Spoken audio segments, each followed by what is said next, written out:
What is up, y'all? We back again for the first time.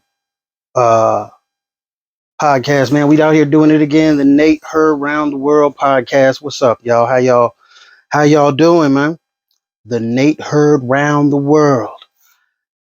Episode, I believe 26. I think this is the 26th episode. Anyway, hope everybody's everything, man. What's up? What's up? What's the things, man? Still working on the special. Still still getting it in. Um it's being edited right now, so hopefully that'll be coming out in the next, I'm releasing it before my birthday. My birthday's in August. I'm releasing it before my birthday. um like, share, subscribe to all my stuff. Obviously, nathanhurdcomedy.com, except on TikTok it's Nathan the Hurd. It's called The Hurd Chronicles because my Nathan Hurd comedy got banned for I don't know why. I ain't even do nothing. Anyway, I'm trying to get that account back. But follow me on my other account, please, because if I don't get it back, then I'm gonna just have to start over. And I guess that's just what the fuck is going to have to do in these streets, man. There's always a new one to start over as. I need money right now. Like, I don't need it. I just there's some things I want to get handled, and I really just want to do comedy. Honestly, I just want to do comedy, man, and act. Uh, this week is 15 years in stand-up comedy for me. Been doing stand-up comedy for 15 years, y'all. That's a long ass time. I mean, it's not a long time, but it is a long time. I don't think there's anything I've ever done for this consistently for this long. In fact, I know there's not. I haven't really taken a break in 15 years. I've been constantly trying to do this shit. Even when I'm taking breaks, even when I'm not doing comedy, I'm still doing comedy. You know what I mean? Like, still trying to get booked, still writing and shit. So it's crazy to get to 15 years. Big shout out to the homie Tony Baker. I know he just hit 15 years too. We started almost within the same, like me, Tony Baker, and there's a couple other motherfuckers who started like right around this time. I know Gerard started right around this time. Um, but yeah, man. So big congrats to Tone Bake. Um, 15 years, man. My first set, I remember it was crazy. My first set, my very first set. Um, here's the crazy thing about this. Today, the writer strike is happening, and the whole reason I got into comedy was because of the writer strike that happened in 2008. When it happened, I had just got um, I got booked on uh, My Name Is Earl as a featured extra, part of the Albino gang, and um, uh, they were gonna use us for like a bunch of episodes, like 11 episodes. I don't know if I was gonna have lines or nothing, but I was gonna be in that bitch. And up until that point, I had got no work in this, in the industry. And I came down here for acting. I didn't come down here for comedy. So I was like, hell yeah. And then the writer strike happened and they couldn't write anything. And I was so pissed off that I just said, like, a couple months later, I said, fuck it, I'm doing comedy. Because I couldn't get anything. I couldn't get, I mean, I wasn't getting auditions in the first place. But then when that shit happened, the writer strike, I wasn't getting shit. So I was like, fuck it, I'll go try stand up then. These motherfuckers want to fuck with me. And I went to the comedy store and I didn't get up the first time. And then I went back and I didn't get up the second time. And then I went the next week. And that was the only place I knew to go. I just looked up open mics and that was one of the only places I knew to go. So I got up the next week. It was terrible. It was really terrible. I told some fucking joke about Mary Poppins, but I remember being on stage and I was shaking so much that I could feel my voice shaking because I was so nervous and shit. And then I got off stage and I was like, oh, I'm gonna do this forever. Like, it was quick for me. It was like, oh, I have to do this forever because it was I don't know what it was. I still kind of don't, but it was dope, man. That was 15 motherfucking years ago, and I'm still not passed at the store. Like, that's crazy to me. You know what I'm talking about? Like, I'm still not passed at the store. I'm not passed at the Improv. I'm not passed at the Cellar. I'm not passed at any club in the country. Like, what's crazy? That's crazy to me. And part of that is my motherfucking fault because I'm not great at the business side of comedy.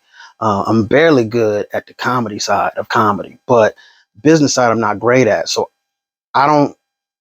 it's hard for me to pitch myself. You got to do it when you're a comedian. You got to pitch yourself. It's hard for me to pitch myself if somebody hasn't seen me before, because I'm like, oh, well, they are automatically going to think I'm a piece of shit, but I still want to get on stage. So it's a weird dichotomy of wanting to do something you don't know if you're good at, but loving to do it, and then like not knowing how to make it financially viable in these streets, man. But I'm working on it. I'm getting better. I've got a good team around me helping me out. You know what I'm saying? Like,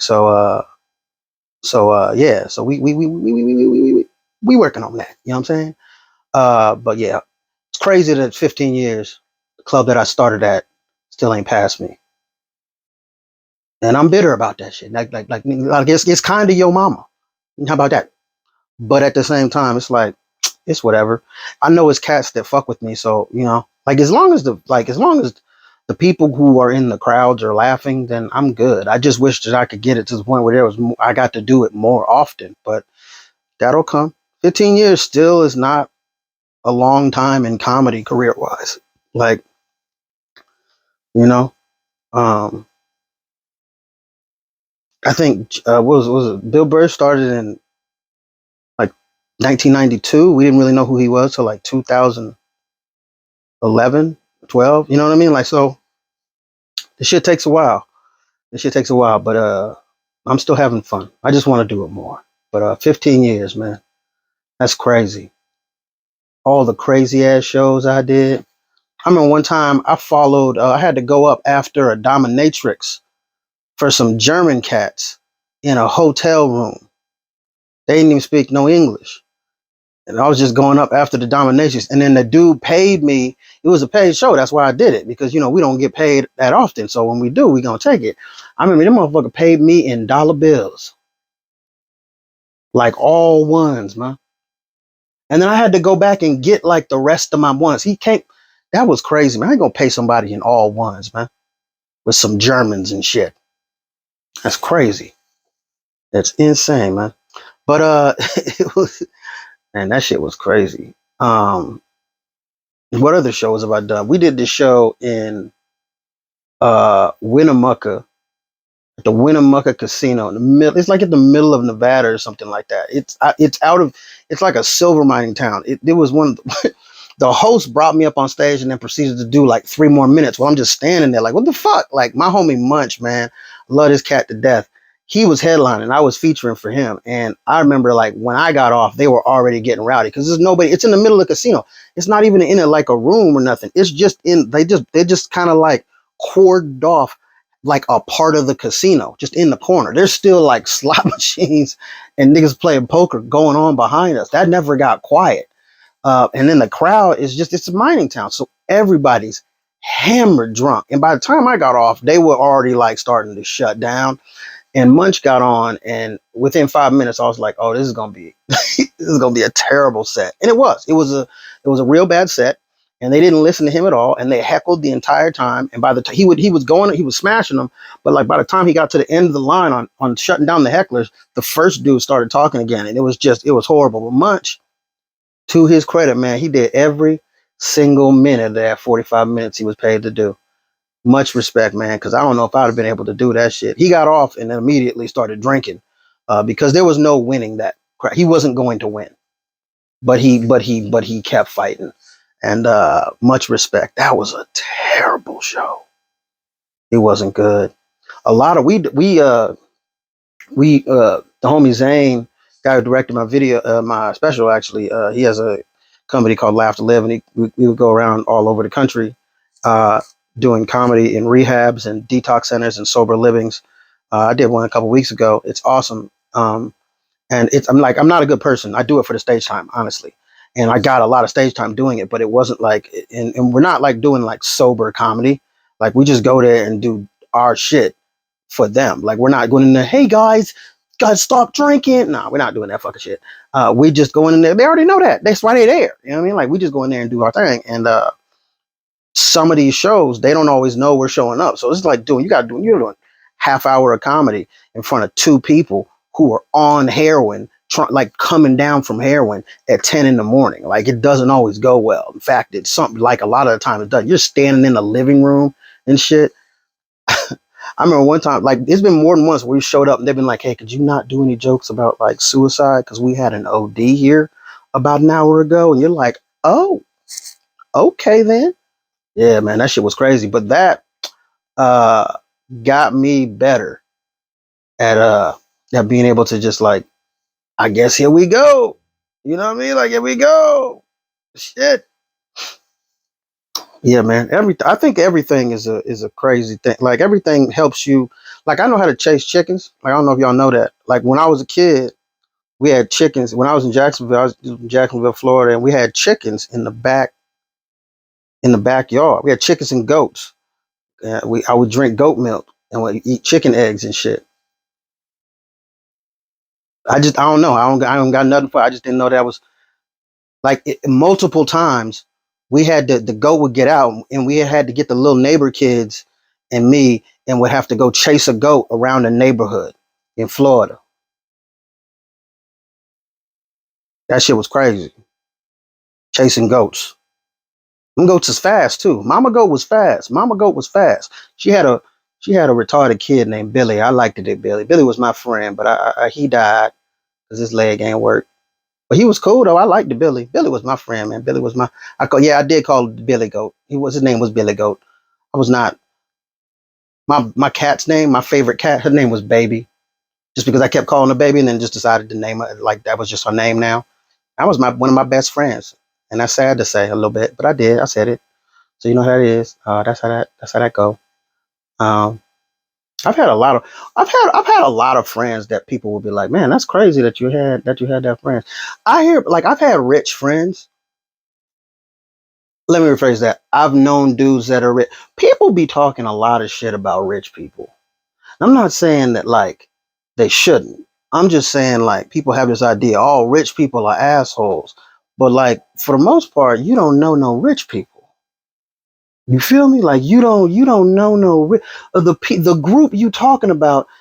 You don't know nobody in that category, bruh. I've been treated like shit by way more poor people personally in my life. That's just me. But like, you know, I've been treated by shit by a rich person. You know what I mean? Like, but like the dudes who jumped me 9 times out of 10, they was poor motherfuckers. So I'm just saying, like, maybe the finances isn't like the sole reason for the douchebag behavior. It's probably part of it. I'm not even gonna front you on that. But like when you say something like, man, rich people are all assholes. I'm like, man, you don't know no poor people. Cause the homie Fred robbed me. You know what I mean? Like he was the homie and he straight up robbed me of my girl. Like he robbed me of a person, motherfucker. You know what I mean? Like, you know how disrespectful it is to rob somebody of a person, bruh? You gonna rob a person from me, dog? We supposed to be boys, you gonna rob a person. Wow. You just gonna rob people out here in these streets, man. Disrespectful. Don't just be robbing people. Just robbing people? Crazy, man. I don't think I've ever stole uh, a girl from a guy. I don't think I have. I tried to, but you gotta have like I'ma steal your girl type swag to do that, and I just don't have that swag. I never had that swag. The girl I know, there's girls. I'm not saying that there's nobody I could have never stole. I could have stolen somebody, but I always looked at it like if I can steal you, that just means you can be stolen. And I'm not saying that like like people don't cheat and shit doesn't happen. It totally can. And there's nobody who I'm gonna be like, oh, you've never. If I'm not like putting it on that, like, oh, you have to never have cheated with me. I'm just like, look, if I specifically can steal you, then are you worth it? You know what I mean? I ain't shit. I shouldn't be able to. Oh, this motherfucker over here. Yeah, if he steal you, that's what's up. But if I'm able to steal you, girl, you done fucked up. Like I shouldn't be able to do that. And that's what's having self-esteem, man. Self-esteem, not having self-esteem growing up kept me from cheating on bitches. You know what I mean? Like that's what it did. No self-esteem game helped me to not have the confidence to cheat on these hoes. Like it just didn't allow me to think highly enough of myself to believe that I could feasibly get away with a cheat because I was like, I'm too lucky that two bitches like me at the same time. I'm gonna leave both these hoes alone so they can leave with a good taste in their mouth for albinos because that's what you gotta understand, man. Like when I'm like, there's not a lot of people out there who've banged an albino. Not a lot of people are fucking albinos in these streets. Look it up. Like porn, there's no albino porn. There's none. There's so much midget porn. No albino porn. There's like 7 shows on TLC about dwarfs. Like 7. There's not just one or even 2. There's like 7 fat dwarfs, a lot of dwarfs, interracial dwarfs, disabled dwarfs, blind dwarfs. You know what I'm talking about? But not one show about albinos, man. No albino shit. And I'm not saying that I want there to be. I don't want to be, I'm not a gimmick. I don't want there to be. But at the same time, like, I would have liked to been asked. You know what I mean? Like, somebody, like, really? Nobody gives a damn about albinos to the point where we're not even a porn category? God damn, how terrible is that? Albinos ain't even a porn category, man. Pregnancy is a porn category. Albinos aren't. You telling me albinos look worse? You telling me you're more attracted to pregnant bitches than albinos? That's crazy to me. Disrespect. So as a kid, man, I thought that I had to do it all for albinos. I had to be good all the time for albinos, which is hard because I wasn't. Like, you know what I mean? Like I'm not hung like that. You know what I mean?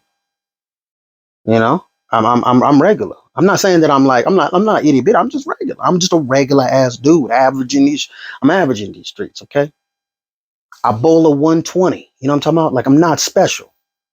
I'm just albino. So when you see it, you're like, oh damn, I didn't even know albinos was real. And he could bowl a 120. That's good. I'm like, no, bruh. Good would be a 250 or something like that. I've gotten too deep into bowling. But what I'm trying to say is, man, I felt like I had to really put in good work. And I never knew if I did. So I always felt like I didn't. And and that kept me humble enough to not cheat. Although I wanted to, I did want to. I'm not gonna act like I don't want to say that it wasn't. I don't want to act people act like, oh, he's not a cheater. No. I would have cheated had I believed I could have got away with it. You know what I mean? Like I would have. All right? I'm not gonna act like I'm better than that. No, I would have believed it. But it didn't. Two people weren't interested in me enough at a time for me to think that it would happen again. You know what I mean? Like, and then also I'm blind. So I'm like thinking like, man, I gotta cheat. If I'm a lie, I gotta lie past my vision. You know what I'm saying? Like I might be like, oh no, you know what I'm saying? Like they gonna see if I'm looking at her, another girl, she gonna see that I looked at her before I see that she looked at me. You feel me? So like I can't, I'm too blind to cheat, man. The legally blindness is hard, man, because if you totally blind, there's braille, there's accommodations for you. You know what I'm saying? And if you 2020, you know, everything's accommodated for you. That's just how they build stuff. This is built for you.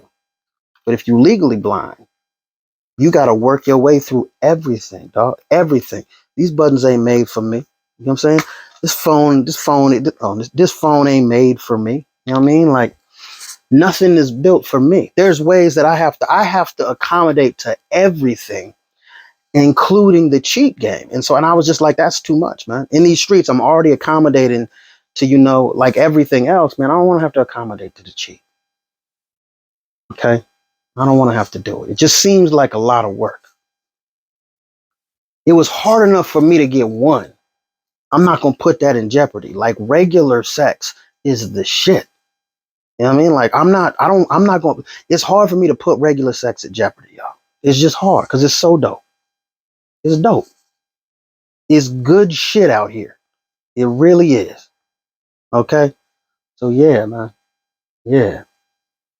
I really do like that. I should have cheated. Nah. I didn't have a lot of girlfriends to cheat on though. The one time I was going to cheat, I was going to cheat. I'm not going to lie. I was on the bus going to the girl house to cheat. And then my girlfriend called me and broke up with me right when I got to the city that I was going to. to cheat. And then the girl I was going to cheat with called me and canceled. So I took a round trip bus 3 hours one way to get broken up with and not get no pussy is what I did. So like my like when I even tried to cheat, the worst possible scenario happened. You know what I mean? Like, so I'm not about that life. But I'll cheat if you make it easy. You know what I mean? Like, nah, I wouldn't, because it won't be easy. It won't be easy. I don't trust it. I don't trust it. Why are you here? You know what I mean? Like, why are you on me? That don't make no damn sense. You a spy. You know what I'm talking about? Nah, we not gonna do that. Do that. Nah. Yeah. And that was that time, man. I wish I would have had the confidence in high school. I didn't have no confidence in high school. In middle school, I didn't. In grade school and part of middle school, I did. I just didn't have confidence when I moved to Washington. But I was good when I was in Florida, which was crazy, man. Which was crazy, man. Uh, I've got more confidence now. You know, obviously, not a ton, but you know, you gotta have some confidence to go on stage. You gotta know that it's gonna be all right when you bomb, because it hurts. I'm not gonna lie, it hurts. When don't nobody laugh, that shit hurt. It should hurt deep in your soul. I fought it, and it stank. That's my fault. Um, yeah, we supposed to we trying to go to see Mario Brothers this week, and I'm definitely going to go see Guardians of the Galaxy. That shit gonna be fire. And I'm also looking forward to the what's it called? I don't know, whatever, the new Zelda game for Switch. I can't remember what the name of it is, but I'm looking forward to that shit. I'm looking forward to Izzy. Izzy's looking forward to it too. We can't wait to play it with her. Um, but yeah, man, you got it's hard. Like I was talking to M yesterday about, like, it's hard being a dude because you have to talk to women. Like, if you want to get them interest, you are going to have, nobody has like 100% success rate.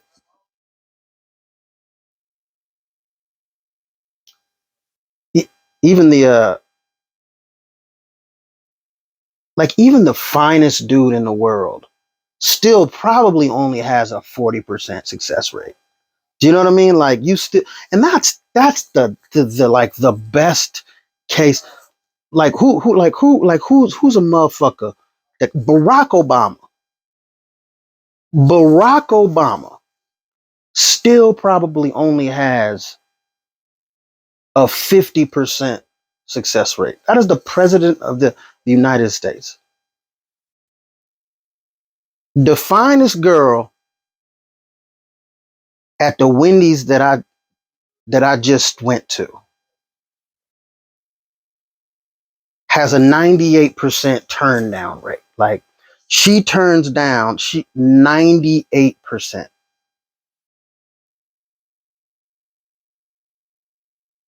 It's crazy, man. It's crazy. This being a dude shit is not always easy. I know we make it look like it because we get the pee standing up, but sometimes niggas just need a hug. You know what I'm talking about? Being the little spoon do feel good sometimes. Being the big spoon do feel good though. Like, when you be holding the motherfucker, that feel good. Being a little spoon feel good too though. I'm tired of motherfuckers acting like no, nobody ever want to be the little spoon. Sometimes I want to be the little spoon. Yes, I do like being the big spoon, but sometimes I want to be the little spoon. Don't nobody care. Who? So shit. I like to be cuddled. Anyway, um, yeah, I will keep you guys posted on any changings going on with the special. Uh, as far as everything else, man, everything else is good. We just out here. I'm just trying to get back into doing this podcast, so they might be a little shorter for the first couple weeks, but we're gonna do it, and we're gonna keep doing it. I'm looking for a studio right now. I think it'll be a little better if I can find a studio to where I want to do it, and just do it at the studio so I can have a set time to do it. I always do them on Wednesdays, and um, you know, talk to my mom. Like, there's nothing really going on this week. I've been very lazy this week, but yeah, man, y'all are the shit. Thank you guys for following me so far. We are not done. I got some good shit cooking up right now, actually, and I can't wait for y'all to see this special, man. I'm really excited about this shit. And damn all the big ass companies who didn't want to fuck with me, and all the clubs who ain't fuck with me yet. Your mama, how about that? But they gonna fuck with me, so I'm not even worried about that. You guys are fantastic. If you love somebody, man, hug them for 6 seconds or more. High five everybody. Uh, Subscribe to all my stuff. NathanHurdComedy.com. Nathan Hurd Comedy. The Nate Hurd Comedy on Nate Hurd Comedy is on Snapchat and Twitter, but everything else is Nathan Hurd Comedy except for the Hurd Chronicles on motherfucking TikTok. And you guys are fantastic, man. And I will be back to talk more next week. Hope it's a better week. This wasn't a bad week. It was really slow, and I've been feeling slow. You know what I mean? Like just feeling drained, lack of energy, lack of motivation. I don't have anything to put myself into right now. I don't have any projects. I mean, I don't have any auditions. I don't have any I don't have a whole bunch of shows. I just don't have anything to put myself into. And the special's still being edited, so I just don't have anything to put myself into. I've already started writing a new special. So, you know, anyway, you guys are great. I will see y'all on the flip flop. Deuces. It's the Nate Hurd round the world.